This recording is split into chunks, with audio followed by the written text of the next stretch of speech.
Thank you. Thank you. It is great to be back here at the Apple Store in Soho.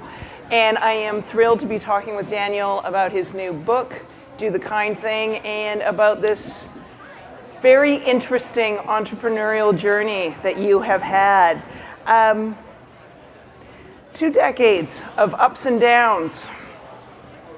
You detail them in your book, not always the best of times. For you as an entrepreneur, what are lessons for other entrepreneurs who are getting started from all of your experience?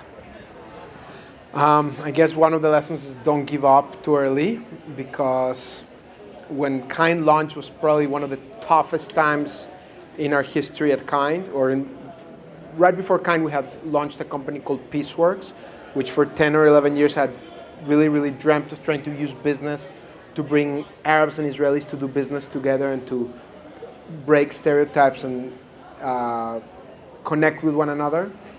But as you mentioned, it was 11 years of a lot of mistakes. Right when we were launching Kind was one of the darkest times. We had basically lost one of our lines and lost about $1 million of investment. And nobody would have faulted us if we had just closed up the shop and just gone back to our other lives. And we just believed in it, and we turned the corner, and from like not being able to make payroll, just basically took off. We learned from those 10 or 11 years of mistakes, and since then Kind's been able to grow really nicely. So the opposite lesson is don't jump in to launch a venture before you're ready, because you can also make those 11 years of mistakes. And I think in the life of an enterprise, whether it's a social or business enterprise, it's really smart to separate what I call the research and development or skeptical phase from the evangelist phase. In the first phase, you have to be very critical of yourself. You have to really ask whether you've got what it takes, whether your idea makes sense, whether you have a unique selling proposition, whether you have the financing necessary, and whether people really want your product or service. And you have to be comfortable stepping away and saying, no, I'm going to revisit it or not do it if it's not meant to be. And during that phase, you have to really ask the toughest questions about competition and really be earnest with yourself. If you go through this trial by intellectual fire and are certain that this is meant to be, that you really got something that you are committed to see through, then at that point you basically flip a switch in your mind and in your body and in your heart, and you say, nobody's going to stop me. And then you start with the evangelist phase, and then you just go all for nothing, and you can't be stopped. And you have to still be absorbing data points to pivot and adjust if you're doing something wrong, but you have to have that staying force and commitment to see it through. If you don't separate your phases, you might spend the first many years just making mistakes and running out of fuel, or you might be giving up too early when it's the time for you to just stick with your beliefs. And it's that stamina, because as you noted, 11 years with your first venture, and you detail the good times and the bad, the tenacity, the persistence, the pounding, literally the pounding of the pavement. I'm picturing you up and down streets in New York, getting people to buy your product. But Kind is successful now. So what's the greatest challenge you're facing at this time? I think part of the reason why Kind is successful is because we really, Kelly's not exaggerating at all. She's actually understating all of our failures. But we made so many mistakes in the first 11 years, and I held those failures close to my heart and decided to learn from them. And I think Kind has benefited from learning what not to do in those instances. So staying focused, and that's a lot of what the book is about, is drawing from those years of failures and years of success and contrasting them and going through 10 different pillars of the values that we live by in our company that have helped us grow. I think the challenges for me today are the things that those first 11 years of failure didn't prepare me for. So things that are new because I could have not anticipated them. So we, back then, were running the business from the basement of my building. Literally. My friend used to joke that if you had to get to this windowless basement, he introduced the finance department, which was the trash compactor, and the operations department, which was the laundromat, and then you got to the basement. And today we have 500 team members, and we're in 150,000 stores.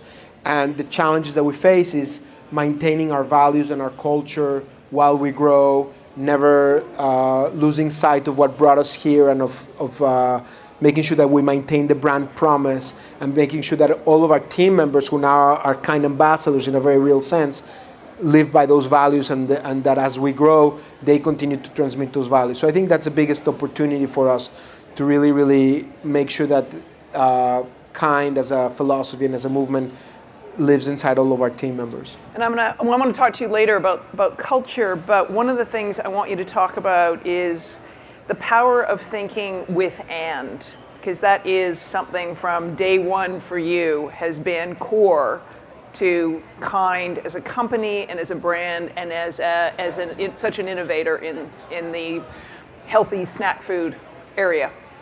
Yeah, it was even from day one there, but I didn't realize, or had not been able to distill it into what that philosophy is. At that time I was just doing it, but I didn't realize that I was doing it. But Kelly's referring to a very, very core tenet that informs all of the rest of the work we do, which is about challenging false compromises. Instead of thinking with or, I have to do this or do that, questioning whether that's really true. Do you really need to make those sacrifices? And sometimes you'll find that you do need to make those, but many times, very often, our brain has taken shortcuts to get us into a decision and has not really thought through sufficiently whether you actually, with a little bit extra work up front, can actually achieve two seemingly incompatible goals. So in the case of Kind, it's of course making something that was tasty but also nutritious, so delicious and nutritious, or making something that was wholesome with ingredients you could see and pronounce, but that was also convenient to travel with, or a company that had a deep social mission that was economically sustainable. So the key to thinking with and is being able to isolate those assumptions that are holding you back and saying, why is this true, or why not do it differently? If you're able to isolate the underlying premises that are making you think that you can't do two things at once, sometimes you're able to knock them off. I'm very bad with my expressions. In the book I make fun also of my, what I call Danielisms, where I was hoping we'd get a few out in this conversation. my expressions, but you get the point. You're able to then try to tackle. There we go. To tackle those false compromises. So, you are a social entrepreneur. You always have been. This is not, Daniel coming to the party late on, the fashionable thing to be a social entrepreneur. What does that mean to you? Well, when you say you've always have been, when I started the first company, Peaceworks, right after law school, I didn't know, the term social entrepreneurship didn't exist, but I did have people that had been doing this work on my board that were mentors, like Ben Cohen. By the way, the gentleman over there looks a little bit like Ben from Ben and Jerry's. But I've been told not to point because this is being on a podcast, so people can't see us. But just imagine a very handsome man over there. But Ben Cohen from Ben and Jerry's and other incredible people had been doing and work to use business for social change way before I came onto it. And I stumbled into it because I really cared a lot about ending the Arab-Israeli conflict. I still do a lot of work about that, because my father, I'm a confused Mexican Jew trying to get Arabs and Israelis to work together, so people wonder where this crazy guy came from. But my dad was a Holocaust survivor. He was in a concentration camp in Dachau when he was a little kid. And when I was a little kid, he talked to me about what he went through. And that really marked me and impacted me and made me promise to myself that I would try to build bridges between people to prevent what happened to him from happening again to others. So that's how we started Peaceworks. That's how Kind and Mayet and One Voice and the other ventures that I've helped start, always the common thread is trying to build bridges and help people discover the humanity of the other. Did I even answer what you were asking me? I don't know. I think that explains why you're a social entrepreneur, that your companies need to have meaning and need to be more than just commerce. Yeah. So now, thanks for reminding me of the question. I did it with Peaceworks because it just made sense to use business to bring Arabs and Israelis together. And the premise was that if Israelis are trading with Palestinians and Turks and Egyptians, then Israel's neighbors would have an incentive to make peace with Israel because they would be profiting from those relations. Israelis and Palestinians and Turks and Egyptians and Jordanians would shatter stereotypes of each other as they traded with one another. And 10 or 11 years later, once I had developed the whole thing with Peaceworks and I was trying to create kind, I didn't want to just stop at making a delicious product that was nutritious. I also wanted to do something that would be a small contribution towards making this world a little bit kinder, towards continuing on the footsteps of connecting humans with one another, even if it's in modern society. And that's how we started absorbing it 10, 11 years ago. And the other ventures that I've done follow that. But I did actually, I think, stumble into it because I was very passionate about business and about ending the Arab-Israeli conflict, and that basically put that bug in me about trying to combine the power of markets with the potential impact of on society. Well, as you noted in the book, at one point you thought, to heck with business, that you would just do a not-for-profit as a full-time vocation, and you said, no, I can do more as a business person. Well, I didn't say that. I actually, or someone said that. I actually didn't live by the Ant philosophy, and at one juncture, when we got an offer to sell Kind, and it was a very attractive offer, and I thought, wow, if I take the money off the table, I can then focus full time on building bridges in the Middle East, which, as you guys know, deeply needs it, and in many other parts of the world. I think the disconnect between humans has been in some ways as high as it has ever been with the rise of Islamic State, and it's a very big challenge for all of us in society. And one of my board members and mentors at the time, Jim Hornthal, said, Daniel, you don't need to choose between one or the other. This is your Ant philosophy, hello. And he said, if you maintain your business impact, you're going to probably be able to get here comes another bad expression, foot at the stage, door at the foot. You're going to be able to foot in the door, get invited into other events and venues. And even though you don't know how to speak English, because you sell Kind bars, they might invite you to some of these places. Yeah, they want the business people in the door. I want to say you come knocking in the door as a not-for-profit. Everyone has a suspicion of why you're there. Yes, exactly. So I was traveling recently, and I want to talk to you about what the Kind brand stands for. But I was traveling recently, and yes, I was eating a Kind bar in LaGuardia Airport, and the woman next to me kind of nudged me and said, as I'm reading the package intently, she said, "Are you trying to figure out what you're eating and how unhealthy it is?" And I said to her, "No, actually, I'm going to be interviewing the founder. This is what they stand for, and this is what it says." And I went through everything that I knew. But what does the Kind brand stand for? Above all, it's transparency, which doesn't mean that we're perfect. It means that we are earnest with ourselves, inside the company, among our team members, with our suppliers, with our trading partners, with our community, with our consumers, with our business partners. I think transparency is a very, very core tenet of who we are. I think it just comes naturally to us to just be ourselves and just be honest and earnest. I think part of our success is that. And transparency is not just transparent wrappers where you can see what you get, and it's not just that you see the ingredients that you can see and pronounce. Transparency was also a choice in how we name our products, which people subconsciously, I think, relate to. And when they see our boxes, we don't use stylized pictures of the bars. We actually use either actual images of the product or no images at all. We will not do stylized pictures, because for us it's really important that we be exactly delivering to the consumer what they expect.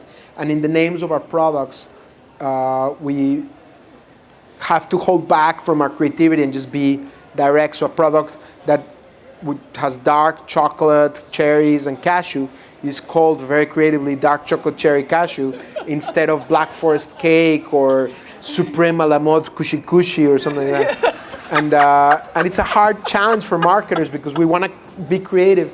But we felt that in the market there was a lot of hoopla and a lot of blah blah, and the consumers just get desensitized to it. So in everything we do, we use straight lines in our packaging. We don't use too many textures. We use minimalist packaging. And so transparency is one of the values. Of course, our motto is do the kind thing for your body, for your taste buds, and for your world. So the 3 pillars of our brand is about eating ingredients that are nutritionally rich, that you can see and pronounce that it's real food,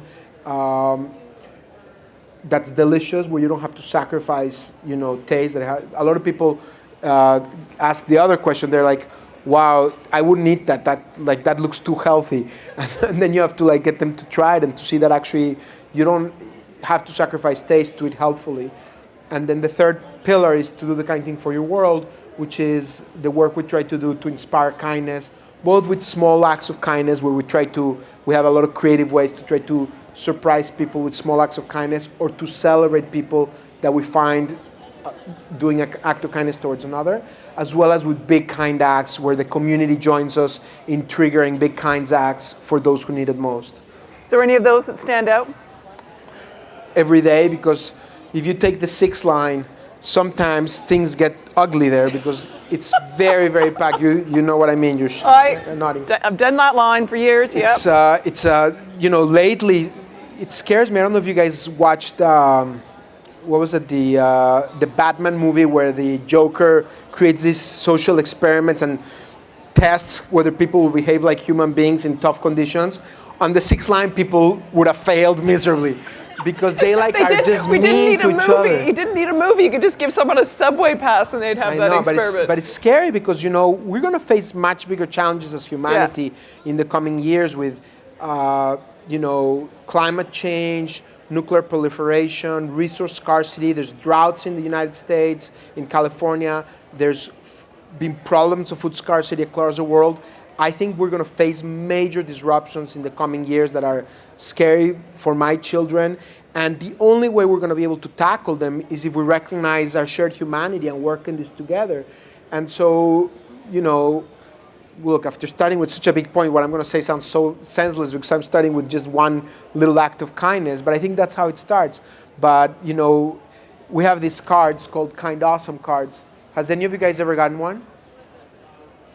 I could lie and say in the podcast, everybody's raising their hand, but nobody has gotten it apparently. But this, if you ever get one, I think it's a really nice feeling and you really deserve it. If somebody treats somebody with kindness and goes above and beyond, like you help carry a stroller for somebody else up and down the stairs, or you stand up and let an elderly person get a seat, or you just stand up and get somebody a seat, then you say, that was kind awesome. And in appreciation for your kindness, you go to this website, enter this code, and we send you a couple kind bars. But more important, we also send you another card, so the next person that does a kind act to you or to somebody else, you can then celebrate their act of kindness. So have you ever given one of those out on the 6th train? Yeah, I actually managed to find that angel pretty much every day. But I'm looking out on the way in or on the way out. And once a woman started crying, and I'm like, I thought that I was stepping on her foot or something, but no, she's like, you really, really touched me because I had a very, very tough day, and thank you for noticing that it's something nice. And it really is. I was a couple of weeks ago in the zoo with my kids, and there was this older woman with her with her granddaughter, and she was being really sweet to my kids. And her granddaughter was like embarrassed. I'm like, oh yeah, my grandmother, she just talks to already. Talking to strangers. And then I gave her a card, and you could see how proud the grandmother was. And she looked at her granddaughter, and the granddaughter was proud. And then suddenly the granddaughter got the message. It's okay for us to get outside our comfort zone and be nice to each other. It's okay for us to, take that courage, because a lot of us associate kindness with weakness. We have a line called strong and kind, not just because it has strength of the protein from kind ingredients, but because we wanted to communicate that it takes strength to be kind, that it's in those moments when somebody's being bullied or when some stranger has a bad situation, you just don't want to invade their space. With that little touch of kindness to that stranger can really make a huge difference in their lives, and can really, really sometimes impact the course of history when an enemy just swallows their pride and just takes that step to understand the other side. So it takes strength to be kind. It takes strength to empathize with the other. And that's a lot of what we're trying to celebrate through all these social experiments that we do. The strong and kind is my favorite. I'm just saying, for the record. Thank you. For the podcast, for the record, my favorite. My guess is there's going to be a lot of people listening, watching this conversation now and when it's up on iTunes, who are going to want to come and work for you, because this is kind of a good company and you're kind of a fabulous CEO. So what do you look for in talent? First of all, nobody works for me. In all seriousness, they work with me. And if anybody says I work for you, or I have a team member, Bob, who's about 30 years young or older than me, and maybe 20, I don't know, Bob, 20, some older than me, okay, just older than me. And he always says, hey, boss. And I'm like, Bob, I'm not your boss, I'm your team member. But one of our values in the company is ownership and resourcefulness. And everybody that joins our company full-time has a stake in the company, a financial stake in the company. But it's also just a philosophy of all of us working together. And definitely part of why we've succeeded is because I have people far smarter than me doing, as you can tell, doing the jobs that they're meant to do. So for marketing, we have the best marketing people and so on and so forth. What do I look for in all of my team members? I think one is the ability to be honest with themselves, to be introspective. I think a great sign of potential growth is when you can criticize yourself, when you can analyze yourself. It's not always easy, it's not always pleasant, but if you build that into yourself and every day you're like monitoring how you can improve as a human being, you're gonna grow. And if you're defensive and can't deal with criticism of yourself by yourself, then it limits your ability to grow. So introspection and ability to analyze yourself is good. I don't mean, Woody Allen, like, but, within the proper dose. And then, because I kind of approach the Woody Allen side of it. But I also look for transparency. But most of all, I really look for nice people that are good human beings, that are enjoyable to work with, that have real values. We look deep for the authentic person that's just a good human being. And commitment to excellence, people that ambitious, that are going to work hard and that are going to give it their best, whatever that is, just do the best you can. And it's interesting, I'm going to say what, as you said, team members, that they really approach it as a team in the sense that if they're going to leave the company, they need to be transparent about that, and they are a team member and that they hire their replacement. I thought that was really interesting. Can you talk more about that? This is one of the policies that people find most fascinating, which is, I think, a statement of how sad our corporate culture is, because today the standard is that you just surreptitiously either apply for a job or cut off somebody, and then they're given 2 weeks notice at best. Sometimes that moment they're shown with a security guard with that cardboard box where they have to fill it up and they have to walk out. And for the life of me, I don't understand that. In a case where somebody's been a criminal or engaged in sexual harassment or being negative and disrupting or engages in fraud, then absolutely show them the door, take legal action. But in 99.9% of the cases, you're dealing with good human beings who you hired, who you took the time to interview. And so most likely, these are good people that are trying their best. And the biggest problem in this dynamics is that there's lack of trust and lack of transparency. And that lack of trust creates lack of transparency, and that lack of communications leads to people just doing things unilaterally rather than through conversation. In what we try to achieve in our company, it's not always perfect. We don't always get it right because we're fighting against this corporate mentality. But what we try to encourage our community is that if anybody is unhappy about anything, you need to speak about it.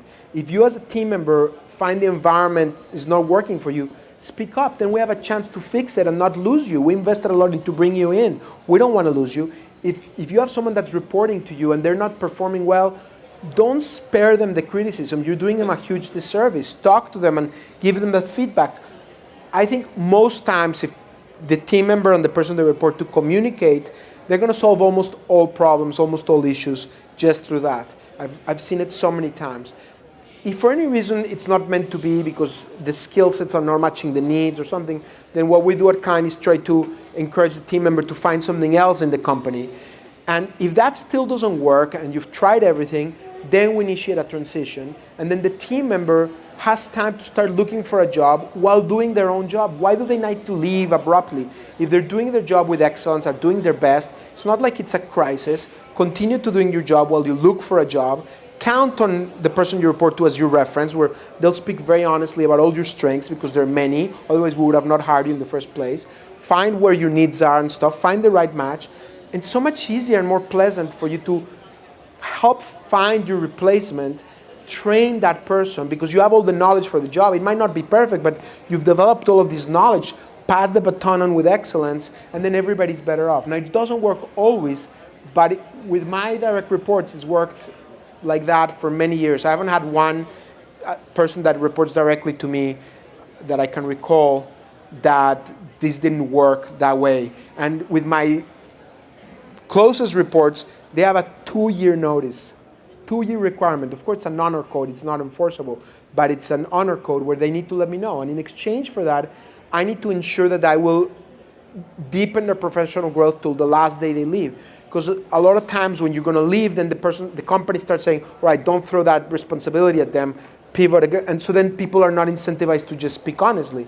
So it's very important that you keep growing that person, even reward them when they leave, if they leave with that excellence, that they leave the company in a better position than they started. You are going to have so many CVs on your desk tomorrow. Good, because we're growing fast, so we need good people. You need talent. You need talent. You need more awesome team members. So back to your book. Why is this the right time for you to write your book? Why now? It never would have been the right time. It was very tough to find the time. Juliana, who's my chief of staff somewhere there, suffered even more than me. There she is. But I really passionately wanted to share the lessons of what got me there. I had so many people help me along the way. I mean, I didn't know anything about the food industry or about starting this type of businesses. And I learned it from others, and I wanted to give back to people that are starting their businesses or that want to think differently and creatively and learn how to think with and I wanted to just share that with the community. I'm asked often to talk to people about advice, and I just don't find enough time to be able to do it. It's really, really hard for me to find the time. So this was A way to give back. B, it was very important for me to share these tenets with my team because as we grow, I wanted them to own it. So I figured I would write it in a way that I could share with the community. And most important, for our vision for what we want to become, it was very important that we tell the story of what kind of aspiration of what it wants to become, so that then our community can hopefully help join us on that journey. You can ask, what do you want to become? So I'll tell you. That's the next question. What's next? For us, we're very, very grateful that we have a great community that loves our products, and they reward our obsession with quality and with quality ingredients with loyalty. We're the fastest growing healthy snack company in the US. We were named for 2 years in a row among the top 10 fastest growing companies in consumer product goods. Last year we were the number 1. This year I think we were number 3 in the entire US economy, which scares me a little bit about the state of the US economy. But for us it's not, I mean, we do want to continue innovating in healthy snack foods and become the leading purveyor of healthy snacks. But for us, our dream, and this is by no means something we've achieved yet, but what we aspire to become is to transcend this definition of being a company or a product and evolve into something more, into a movement and a community and a state of mind where things like the Kind Awesome cards and kind causes we have on our website and a few other things that we're going to be launching in the coming months really elevate that sense of community and that feeling of, oh wow, kindness is more front of mind for me. And when you connect with our product, you're not just eating a Kind bar in the morning or Kind Healthy Grain Clusters with yogurt in the afternoon. You're also participating with us in all this, we call it the Kind movement. And we have over, I think now about close to 500,000 members that help us in all of these experiments in trying to inspire kindness, and we do different things every month. And what we aspire to become is to transcend how people see a business or a nonprofit or a social enterprise into something that becomes a movement where people connect with us, because we're not just giving them, nourishing their bodies, but we're also nourishing their minds and their souls by trying to together make a small contribution to make this a kinder world. And I want to disclaim that we're not there yet. Obviously, most of you probably hadn't even heard about our social mission prior to either listening to this podcast or being here today. But that's our aspiration. That's what really turns me on. That's, I think, the next frontier. That's awesome. All right, so I think we've got time for some questions. Okay, hi, I'm Sam, and I wanted to know, what would you tell your 18-year-old self? What would I tell my 18-year-old self? Wow. I could find some of those conversations I you don't know had that I'm with your- allowed to talk about all of that stuff here. Man, let me just take out these things about don't date this one, watch out for that one, those stuff. But you were like a hustling entrepreneur from when you were a kid. I was an entrepreneur. I think I would tell myself, don't be so hard on yourself. But then again, being so hard on myself kind of is what pushed me to stay. So I think it's okay for you to push yourself. I think this is what I would say. This is what I learned that helped me continue to have this drive without getting depressed. Because early on, and when this is advice that should help almost everybody. Separate the professional criticism from the personal. Be hard on yourself in trying to become the best person you can be in your profession, but then create a wall where you don't invade your sense of who you are as a human being, and you're not so tough on yourself. Like, if you have a failure, think introspectively, own up to it. Do take that fall and reflect about it and learn from it. And don't be afraid to embrace that failure and feel bad about what you did wrong, but separate it from your personal self-worth and fulfillment. You are who you are regardless of your success. I'm not different than the Daniel at Peaceworks that for 10, 11 years was going up and down the streets and like not succeeding. I mean, it was treacherous out there at the beginning and for a very long time. I thought you were going to be eating like tapenade for a long time. And yeah, that's right. And I fortunately didn't know how hard it was till I looked back, and I was so in love with the concept of Peaceworks that purpose gave me that staying power. But there were so many, many lonely moments where I couldn't meet payroll, where I was afraid that I was not going to be able to pay for my team members' salaries, and I had to skip my own payroll. And it was terrifying, and there were many moments which I detail in the book and what those lessons were, where I was making a lot of mistakes. And I think it would have been okay for me to separate in those tough times when you have those toughest moments. You really need to. I think what I do with my team is when they're succeeding a lot, I'm tough on them and I'm like, come on, don't take it so easy. If you're not failing, it means you're not trying hard enough. But when you have a setback, I think, pat yourself on the back. It's okay. It's okay, because as long as you do your best, that's what matters. Hi, Daniel. How are you? Hi. I'm Bella. How did you come up with all unique flavors that you have? Is there a test kitchen job we can Bella sign from up for? Nice to see you.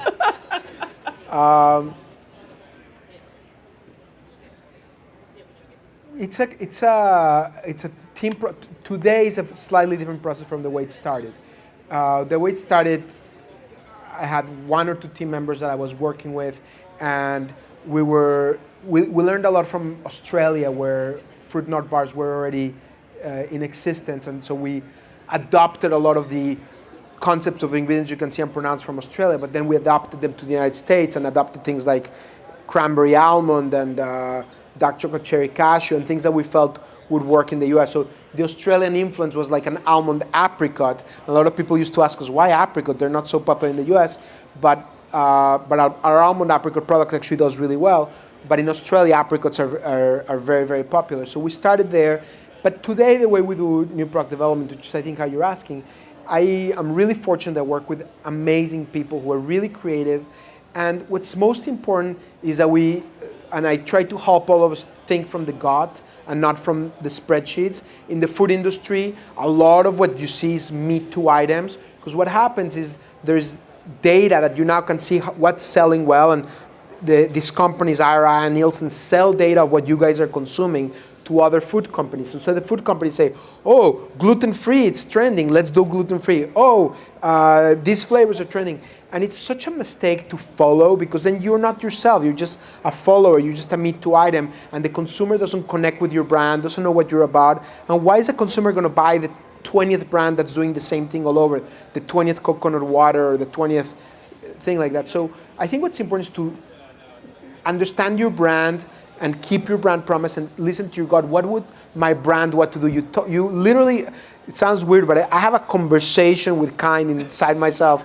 Man, this guy is a freak. No, All right, I have to go. We're back to that Woody Allen moment. I know. Yeah, that did sound very Woody Allen. But I really try to connect with the brand and say, what makes sense for Kind that in terms of products or new lines that we design would fit with our brand values, that would fit with what we stand for, ingredients you can see and pronounce, no compromises in terms of quality, premium. Can we deliver that experience in another category? Or when we're doing line extensions, take inspiration from going to a restaurant, from going to a farmer's market, from reading books and from learning from chefs. Don't take inspiration from the data. Spreadsheets. Not from spreadsheets. No, yeah. not from spreadsheets. I know that face. Yes, you do. Hi, Daniel. I'm Maxie. I work at Labo. I loved the office hours you did with us. It was awesome.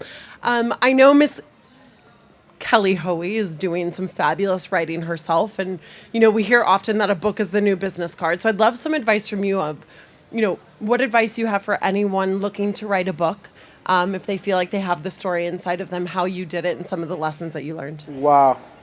Are you ever going to write another book? I'll say I'm not the best qualified person to answer this because I've only written one book. There are people that do this for a living. For me, it was a very important personal part of my journey, and I did it for the reasons that I laid out, and I'm very blessed that it became a New York Times bestseller, but I would have loved writing it because I needed to do it. It was part of me, and it was what was important inside me.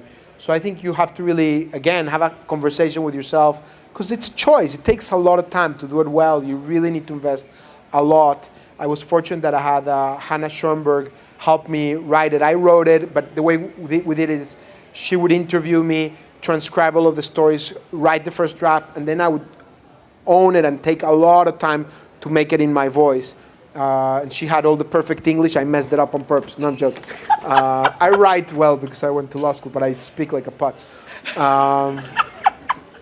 But I think it's a very personal book. it's a very personal book, and I think what I wanted to do is make it personal, make it flow by having enough of a plot that you could draw the business lessons within the plot. But I think, I would have not been able to do this without a great agent who guided me. Jennifer Joel is just incredible, and she knows this world 200 times better than I will. I think this world is, for good or for bad, very specialized.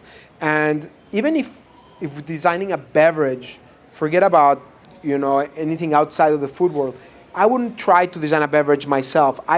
When I look at a healthy snack that somebody's selling or that we're designing, after 21 years of doing this, I understand if it has high likelihood of working or not. But when I look at a beverage, I don't get it. When I look at a book or when I look at a clothing line or a technology, I'm clueless. So I know what I don't know, and I think if you're gonna try to get advice about whether to write the book, I would try to get someone who's an expert, an agent, to either be your agent or to just talk to you and give you advice about what they think. And it's a very tough world. Writing a book is it's not easy because. Well, you're such a social person, and writing a book is a very isolating process, and that's another part of it. It wasn't as isolating to me because Hannah and I had so much fun. It was about 40% interview and then 60% just talking about life. Now confess, Juliana, now that the project is gone. Yeah. Well, I'll talk to Juliana afterwards and see if this is right. But the cool thing about writing a book is you learn so much about yourself. I mean, these 10 tenets, I didn't start the book knowing those 10 tenets of I usually was living with those values, or I was aspiring to live with those values, and I was doing those things. But, being able to synthesize what it stands for. It's being able to connect the dots of your journey. It's really fun. So I think that was very enjoyable. So the book is can be downloaded on iTunes. And now how many more questions are we allowed? We're going to take 2 more questions. So we're going to go back here. But the book is on iBooks. I want to make sure people have this information. You are on Twitter as @DanLub. And Kind Snacks is... I think at Kind Snacks. At Kind Snacks. Where can they find about and we're on Facebook and Instagram and all do that the good kind stuff. things And the book. And then I'm talking to the I know, hero the queen of all this stuff. of this stuff. And where can they find about? You mentioned your community. Where can they find information on the Kind community? Kindmovement.com. Kindmovement.com. Or you can go to kindsnacks.com and it'll take you. But if you go directly to kindmovement.com, I really would love for you to visit that site. What are some of the challenges you face, especially as an entrepreneur? One of the tough things is getting funding. When you're starting the company, what are some of the challenges you face in funding your company or getting funding, and your relationship with venture capitalists? And, you know what? I'm gonna stop you there and say you got to read Daniel's book, because your funding was sales. Your funding was your own bank account. Your funding was you didn't take a paycheck. You will enjoy the book and it'll tell you a lot of the different journeys. But you're correctly, for good or for worse, it turned out really good for me because I didn't sell early when it would have been. Nobody wanted to invest in the company in the early years. It tends to be that the investors want to come in once you maybe don't need them. That really is the case. That when you're just getting started, it's very hard. You need to rely on angel money, on friends and family, and you need to be careful before you ask for them. Crazy revenue. I think I did it wrong in that way. I mean, I got very lucky that it worked out for me, and then I didn't dilute myself early on. So now I own a bigger part of the company. But it was a lot in today's environment, depending on the industry, but in the food industry, it'd be harder to achieve what I achieved without some funding because it's become a very competitive industry. So you need to be careful, write a business plan. It's different from in the book. I tell you how I did it, but it doesn't mean that I did that part the correct way. It turned out really well for me, but if I were advising in the space of consumer product goods, an entrepreneur, or in any field that is very competitive, I would say write a business plan, be very, very careful, because if you're going to go to friends and family or to yourself, do what I said at the beginning of the conversation, be very skeptical of whether you've got what it takes and the business makes sense, and don't jump unless you're certain that you're ready to stay with it and that it really makes sense and that you've asked the tough questions from the people that are going to give you the tough answers. And then get started. If you are, Kelly's point is very valid. If you are in an industry where you can have a little bit of breathing room and you can just do it yourself, it's always the best way. If you can actually just grow through your own sales and slowly, you'll figure out the kinks.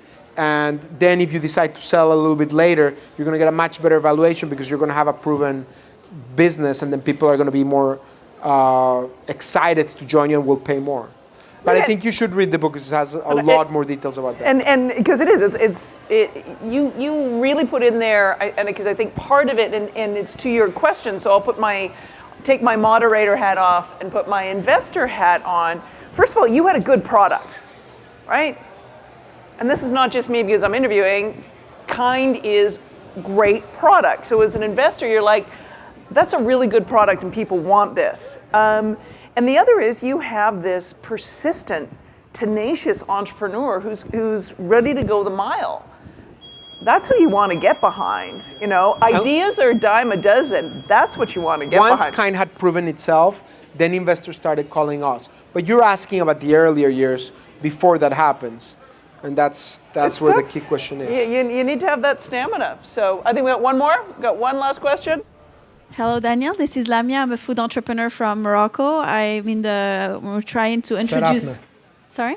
Sharafna. Thank you.